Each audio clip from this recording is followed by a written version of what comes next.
Hotep, brothers and sisters, giving honor to the Creator, giving honor to the ancestors. As always, giving honor to my sister, Chief of Staff, Brother Harris Abdul of the Street Law Soldiers, my father, my in-laws, and to all my comrades who are in the ancestral realm as we speak, and to all our great warriors and scholars that have moved on to the other side of the ancestral realm. We honor you all. And also to your families, to all your loved ones that have made their transition and ascensions to the ancestral realm. We greet you all, and we honor, we revere, we respect, and we think about you all, especially our close loved ones, each and every day. And we work for you all, we fight for you all, and we stand for you all. And so I greet you in the words of Hotep, Black Power. What I want to talk to y'all about today is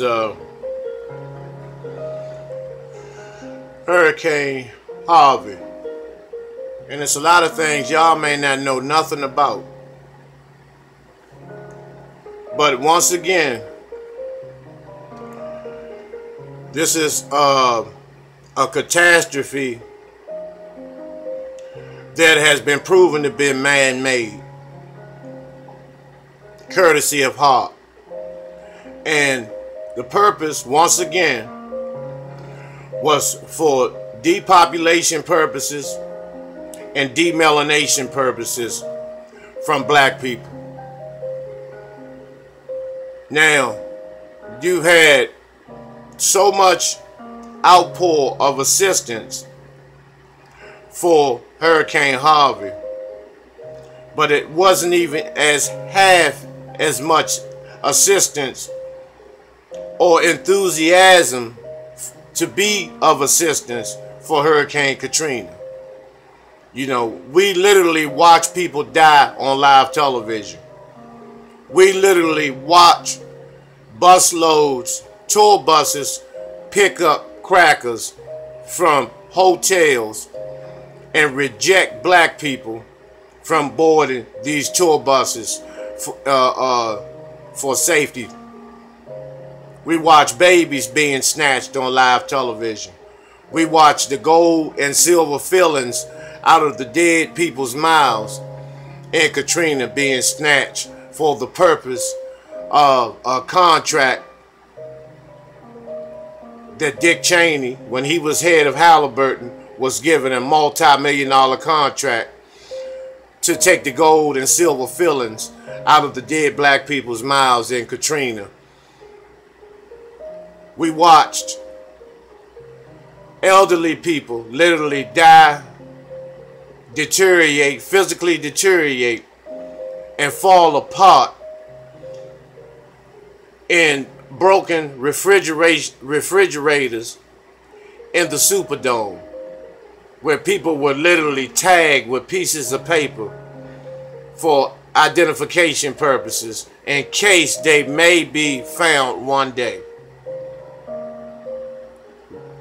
We watch FEMA shoot and murder hundreds and hundreds of black youths in New Orleans. See, we totally forgot about that. Now let's make the comparison to Texas, which is a Republican, which is a racist state, a right-wing state, home of George Bush and thousands of other devils, which the assistance is pouring in. Like I said before, the purpose of these catastrophes and these man-made situations are for demelanating and population control purposes. To get rid of people of color. Because down there it's based on the poor blacks are not getting assistance.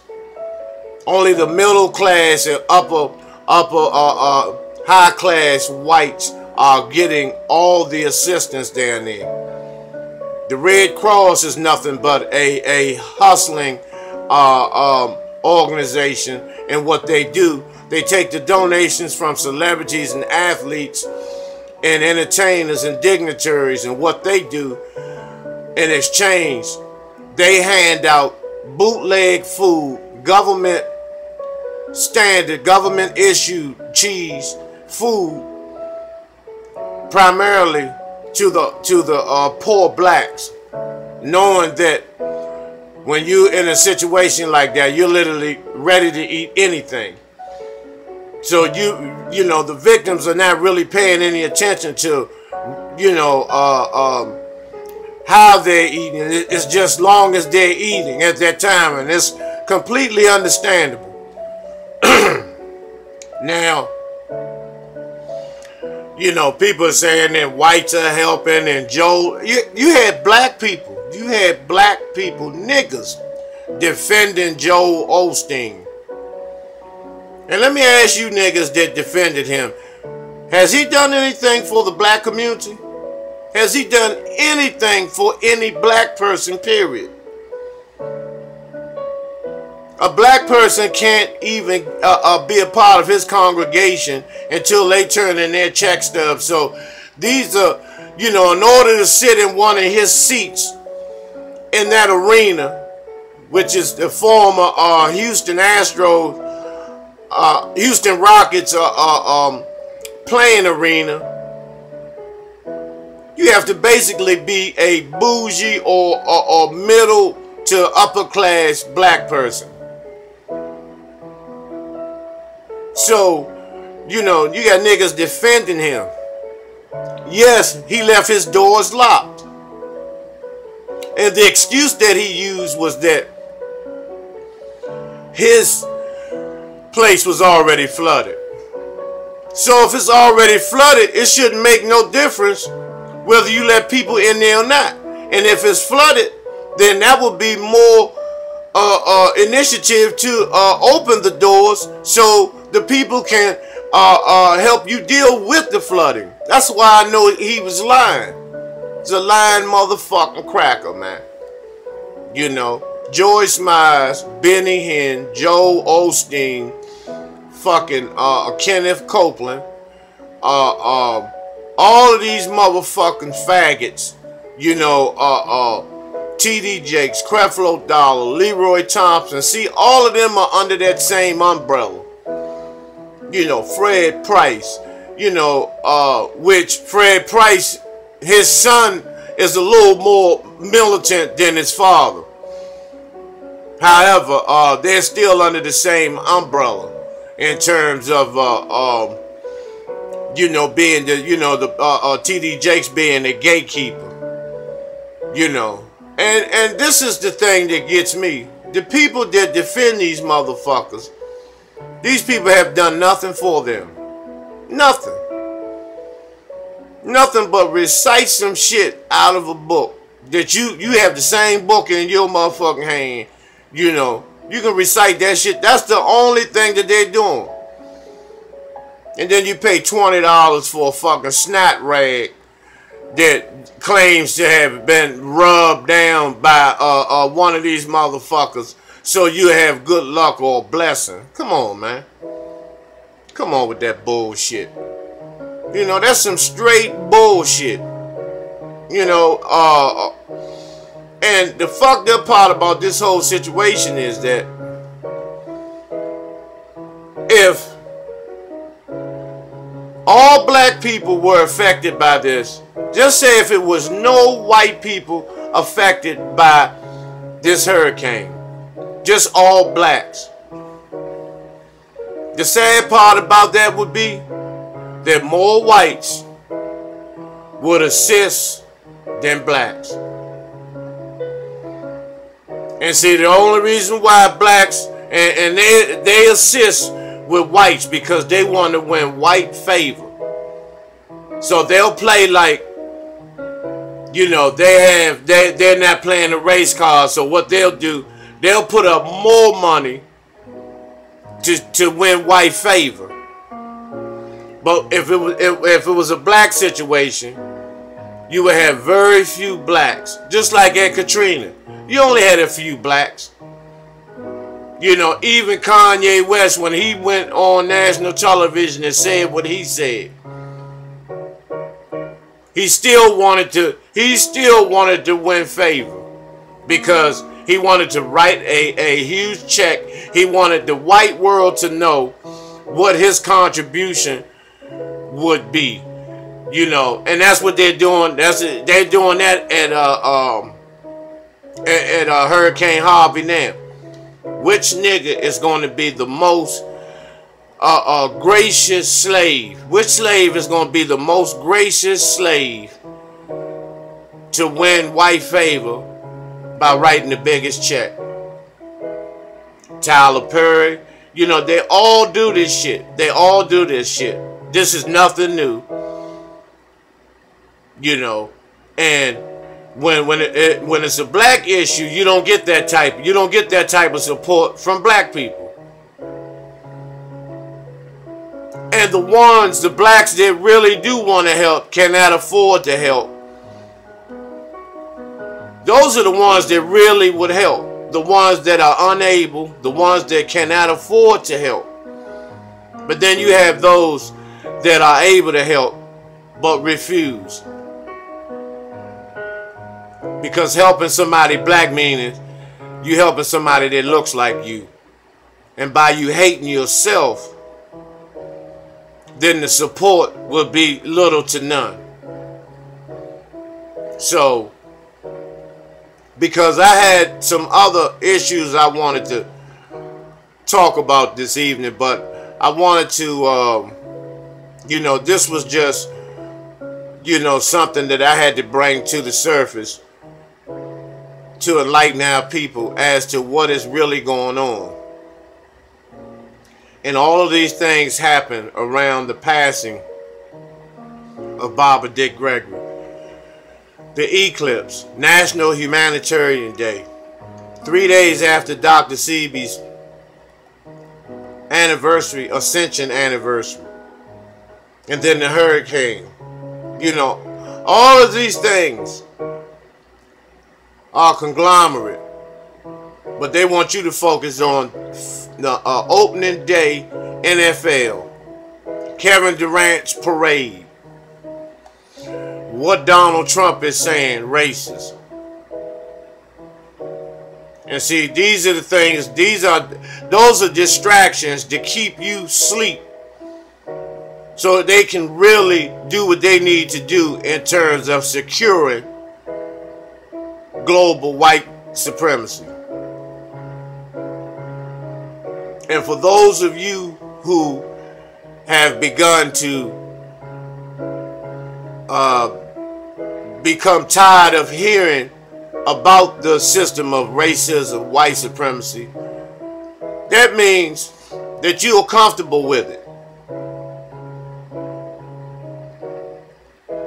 It's going to take an all-out effort for the black community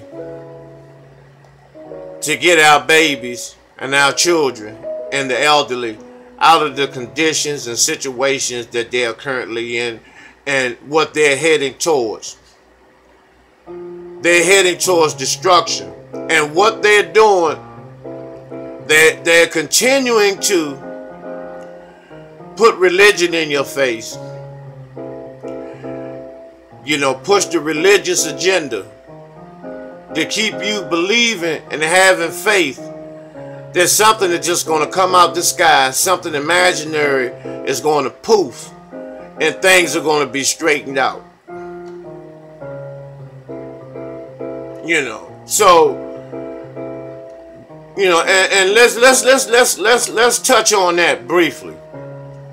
You know, for those who are in the religious doctrine. You know, what God will allow all this shit to happen to the chosen people, the first people of the planet, the original people, the people that were so-called in your books come from the dirt and the mud and the dust, and you know, the oldest people on the planet, the strongest people on the planet, the chosen people. What God will allow all this shit to take place where, you know, black people are slaughtered and murdered wholesale every day. It's no way. It's no way. If you love someone, if you love your children, you're not going to send your children, you're not going to volunteer your children to be slaughtered to prove your love for something that you haven't seen. So, I just don't get it. I just don't get it. But when it comes to us helping each other out, this is where the confusion comes in. This is where the excuses come in there. This is where all the bullshit comes in there. When it comes to us helping each other. When it comes to us lending a hand. Because the black people can get out of the conditions that they're in yesterday. As fast as yesterday. Easily. The combining of our resources in 6 to 7 months, there will be some drastic changes in the black community. Crime will go down at least 50 to 70%. The poverty and homeless statistics will drop drastically overnight, literally overnight, to like 13% to like 0.1%. Our only battle would probably be post-traumatic slave disorder and chronic mental health, based on the fact that a lot of our people have literally lost their minds as a result of slavery and post-traumatic slave disorder. And let me explain that to you all. Post-traumatic slave disorder is not imagining or trying to visualize a whip and none of that. No. Post-traumatic slave syndrome is where you're still dealing with the after effects of slavery in terms of what takes place in society today. Why you're not hired. Why you're murdered by police, terrorism. Black on black crime. Why are the drugs just in the black area?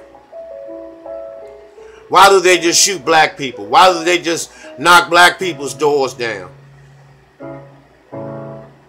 Why the lawmakers are predominantly white, 80 to 85% white. And you cheer for the victory of your oppressor.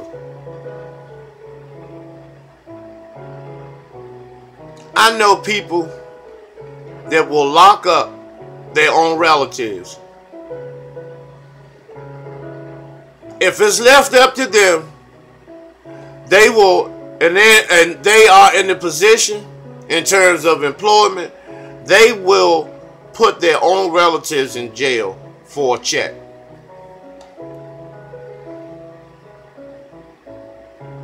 You know, and those people are the ones, those are the people I'm talking about that kind of hinder the growth and development of the black community. Those are niggas. Those are niggas. You know, no matter what, this white man hired me. He told me to lock my mother up. My mother's going to jail. Well, fuck that, because shit, I make good money. This white man pays me good. And I'm going to show him that I don't have any cut card when it comes to doing what he asked me to do for this little bit of money. Because that's more important to me, to show my loyalty to my white supervisors than actually cash my check. And like I told you all before, You have some family members that are ashamed to bring you to their workplace because they want the crackers to think of them and see them in a certain light. They don't want them to see them as pro-black, standing up for who they are, believing in who they are, understanding who they are, because they do it. Because then when you do it, you become a threat. So to avoid all that, you will compromise your family values to please your slave master. And these are things that we are not talking about. These are things that we're not talking about. They need to be discussed.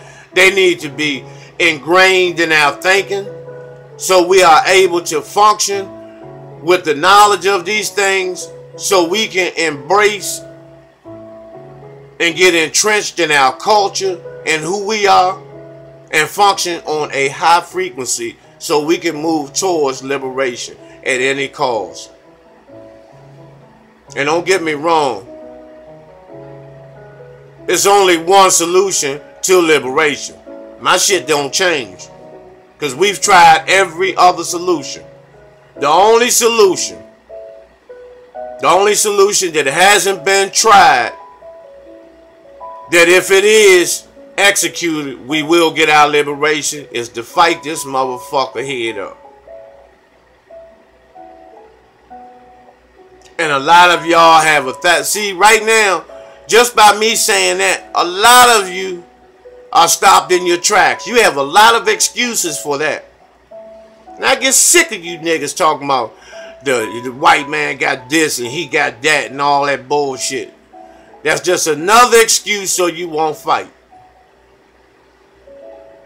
But why don't you have that mindset when it's time to fight somebody that look like you?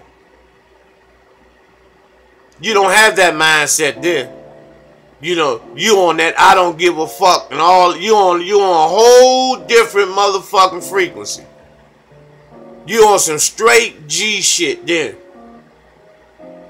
But when it comes to that motherfucking cracker, yeah, you on some G shit, but that don't mean gangster. You on the 3-letter G shit.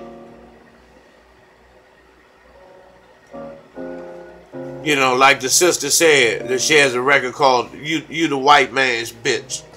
And that's true. That is so true. You know, so Thursday is my born day. And maybe tomorrow, I may do something tomorrow, but Thursday I will do a special video because it's also a special day for a few other comrades. So until we meet again, Hotep, Black Power.